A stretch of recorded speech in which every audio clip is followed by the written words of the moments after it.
Hello everybody, just thought I'd take a second to show off another state where I'll say I think I'm done, but I'm never really done. Just working on the Kossel Clear here. So, it is buried inside this enclosure made out of 1 inch thick foam board and metal tape just kind of schlucked together. I was really hoping to get away with this being 20 bucks plus the cost of the tape, but I was just a tad bit short for what I needed. So I ended up having to buy 2 sheets. So, 40 bucks. Polycarb, just scrap from work. Easy enough, hinges up. I got a little catch there so I can kind of hinge it up out of the way to get into it, pull it in and out, do whatever I need to do. I brought the power supply from under the console out over on the side, added some fuses, some switches, It is vented out to the garage. Ding, ding, ding. Little motor there. It doesn't pull a ton because I like to keep the chamber temp up around 40, but just enough to get the fumes out of the basement because I am in the basement here. So that all worked out well. One thing that I was just getting tired of is I was keeping the spool up on the top, which is okay, it works.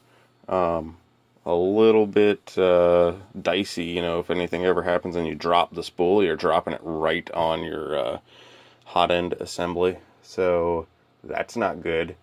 Only done it twice in 2 years and it survived, but so that's not good. So I just cobbled together a box from old parts and a broom handle and made a little enclosure. You know, I'm not in a super humid environment, but I just don't like the filament hanging out for weeks and months on time, just absorbing moisture.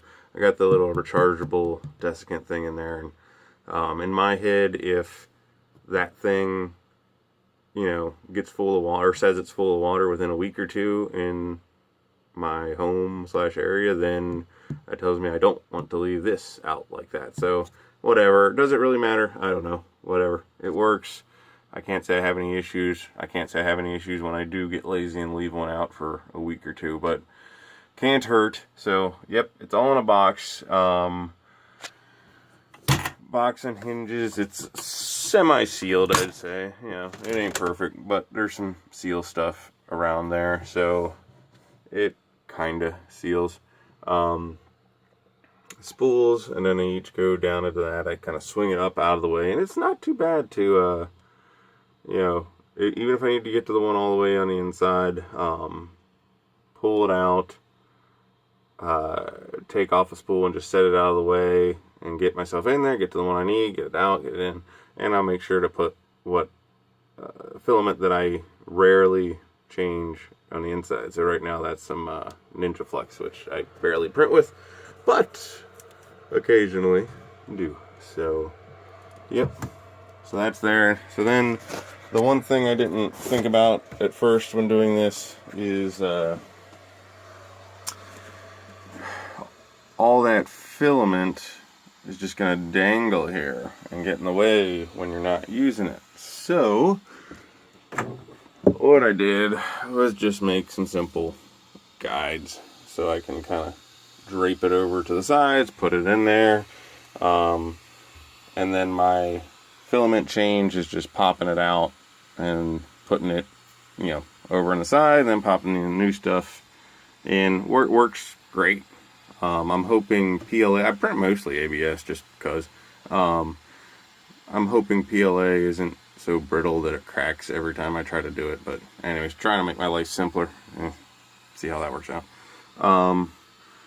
Finally redesigned the jam thing. I saw someone else had a setup on Thingiverse using this little encoder doohickey off of Amazon. I'm sure I overpaid compared to other places, but 17 bucks, done, it's here. I don't care.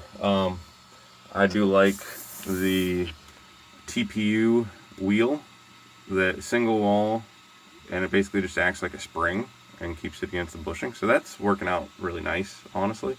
I had an older piece of junk thing I designed using magnets, and then lo and behold, the board fried, and it would always fail, and it took me a while to figure out what in the world was going on there. But so that's done. I do have a modified chains extruder bit to get that to be as tight as possible.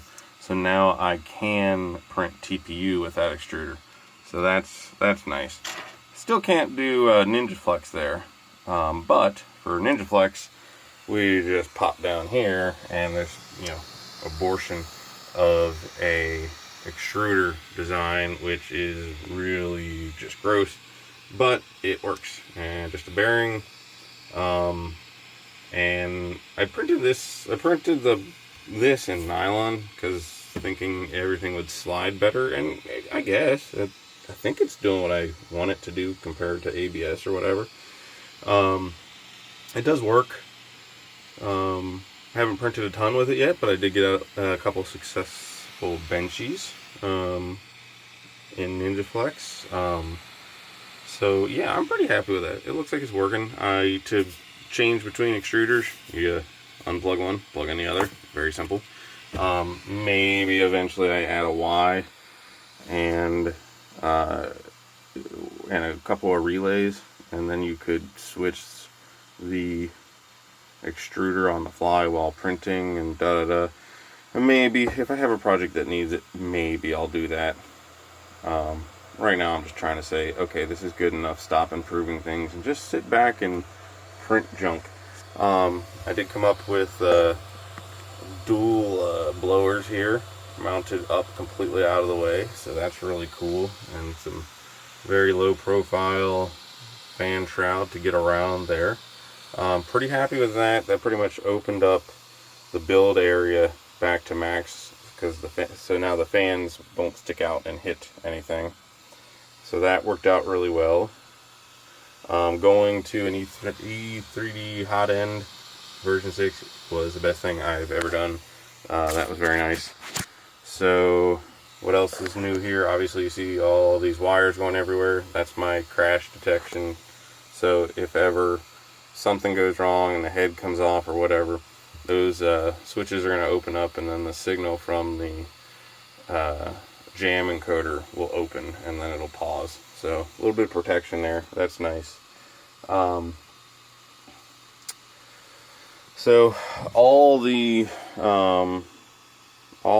because I'm in an enclosure, I brought the power supply out. I consider that the most likely to fail. The Arduino is still in here, over in the corner under this thing. Been in here for a year and a half.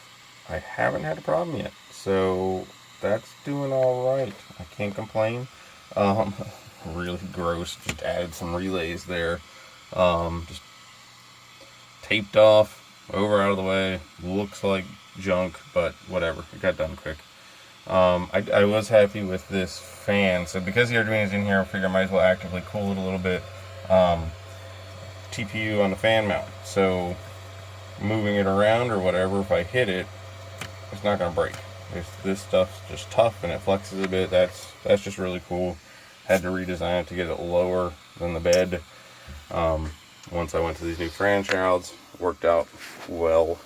PEI on the top, aluminum underneath. Working pretty good. I kind of manually did a mesh level on it to get it close, and then it's been staying good. So that's nice. Camera over on the side to watch it. Yeah. That's everything. I did learn to use some White Lightning Easy Lube to lube the joints. The outer surface of the magnets and the arms. Who is it? These are Hayden's arms. He said that was the first time he'd seen the magnets wear through. It was probably because I was using improper lube, is my guess. So he suggested this, running that. Looks good. If we look at my carriages here, you'll see I got Hayden's on the back, and basically what I did, I just doubled up the front place to make this as stiff as possible, and then the bolts going through, the problem you run into is the arms will hit the bolt head, so these have been ground down as small as they can to allow it all to fit. Hayden has a angled ball so that you don't pinch up in there when you get really far over. His design won't fit with what I've done here, and to be completely honest, I just don't really care to change it anymore at the moment. So, and I don't print huge things way far out anyways, and meh, I'm not going to touch that anymore. So, I did like how the wire cabling kind of rubber banded off to the side and routed through. That worked out really nice. Got everything out of the way.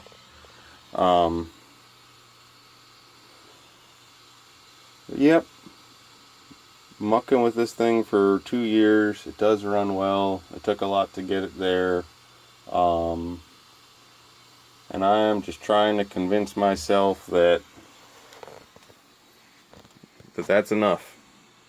I'm just gonna run it, keep it running, enjoy it, and hopefully it lasts for another year or 2 or 3 or whatever, and I'll let the FDM printers keep getting less and less expensive and have more and more features, and at some point it's going to be one of those things where you're looking at this and you're looking what's on the shelf for $500 more, and it's like, what am I doing? Get rid of the old junk, go to the new. It might already be to that point, really, but I already have it. It's in place. It's all custom built up here. So, yeah. Oh, got this computer for free from a family, from a relative. I had to put a new hard drive in it for $40, but $40, mounted it up on the pegboard here, running Repetier server, the free version because I'm not going to pay, and works great. Able to slice down here, open it from there, hit it, go, and then I can always walk in and see the screen and have total control, which is fun. Much just easier than monkeying around with this thing, and of course now that's inside the enclosure anyways, and blah. I do need to put lights up in there so I can see that a little better. That's on the to-do list. That's not much.